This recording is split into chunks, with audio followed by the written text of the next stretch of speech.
আমার নতুন মেশিনে প্রথম ড্রেসটা বানালাম মা লক্ষ্মীর জন্য।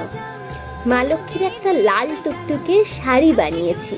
আমার ছোট্ট মা লক্ষ্মীর ছোট্ট শাড়িটা কেমন হয়েছে তোমরা জানিও কিন্তু।